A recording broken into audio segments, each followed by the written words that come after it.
शिवाय श्री शिवाय नमस्तुभ्यम। आइए हम जानते हैं सोमवार व्रत कथा। सावन मास भगवान के शिव का प्रिय माह है। इस दौरान सोमवार का व्रत रखने से जीवन की समस्त परेशानियां दूर होने लगती है। लेकिन ऐसा कहा जाता है कि यह व्रत कथा के बिना अधूरा है। कहा जाता है कि प्राचीन समय में एक साहूकार था जो बहुत ही धन्यवान था, लेकिन उसका कोई संतान नहीं थी। साहूकार ने संतान की प्राप्ति के लिए हर सोमवार को व्रत किया। वह पूरी श्रद्धा भाव से महादेव और पार्वती जी का पूजा करता था। साहूकार की भक्ति में इतनी शक्ति थी कि उसने माता पार्वती को प्रसन्न कर दिया। उन्होंने भोलेनाथ से साहूकार की मनोकामना पूरी करने के लिए कहा।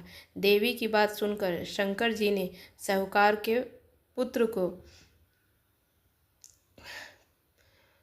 प्राप्ति का वरदान दे दिया, लेकिन वह बालक केवल 12 वर्ष तक ही जीवित रह सकता था। वहीं कुछ समय बाद साहूकार के घर पुत्र का जन्म हुआ। धीरे धीरे समय बीतता गया और वह दिन आ गया जब साहूकार का बेटा 11 वर्ष का हो गया था। साहूकार ने अपने बेटे को शिक्षा ग्रहण के लिए मामा के साथ काशी में भेज दिया। काशी जाते समय रास्ते में किसी कन्या का विवाह हो रहा था और जिस राजकुमार के साथ कन्या का विवाह होने वाला था वह एक आंख से काना था। वही राजकुमार के पिता ने बेटे के एक आंख से काने होने की बात छुपाने के लिए साहूकार के बेटे से अपनी कन्या का विवाह कर दिया। वहीं साहूकार के बेटे ने राजकुमार की चुनरी के पल्ले पर लिखा कि तुम्हारा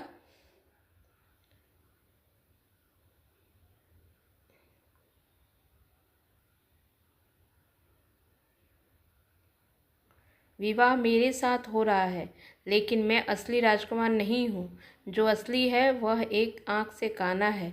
साहूकार के बेटे की ये बात सुनकर राजकुमारी ने ये बात अपने माता पिता को बताई।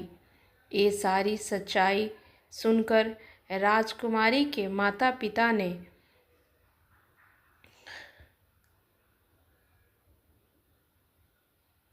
अपनी कन्या को विदा नहीं किया।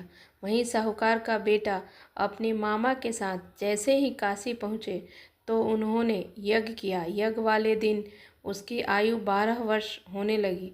साहूकार के बेटे ने अपने मामा जी से कहा कि वह ठीक महसूस नहीं कर रहा है और वह सोने चला गया।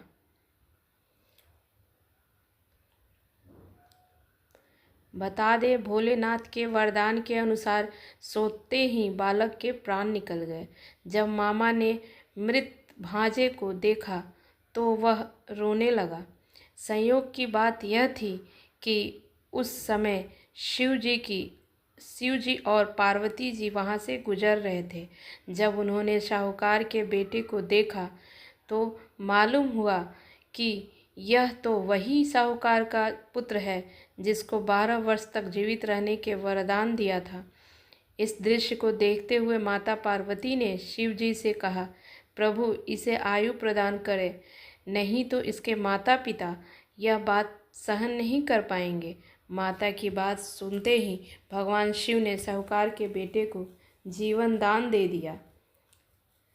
फिर जब वह काशी से शिक्षा समाप्त कर घर की ओर निकला तो रास्ते में वह उस नगर पहुँचे जहाँ उस लड़के का विवाह हुआ था। वहाँ पहुंचकर उन्होंने यज्ञ का आयोजन किया। इस दौरान राजकुमारी के पिता साहूकार के बेटे को पहचान गए। उन्होंने अपने पुत्री को उसके साथ विदा कर दिया। फिर अंत में तीनों लोग खुशी से अपने घर पहुंच गए। उसी दिन साहूकार के सपने में महादेव आए और कहा कि हे श्रेष्ठी, मैंने तेरी सोमवार के व्रत और सच्ची श्रद्धा से खुश होकर मैं तेरे पुत्र को लंबी आयु प्रदान की है। तभी से लेकर ये मान्यता है कि जो भी भक्तजन सोमवार का व्रत करता है तो माता पार्वती उसकी सभी मनोकामना पूरी करती है। बहुत बहुत धन्यवाद।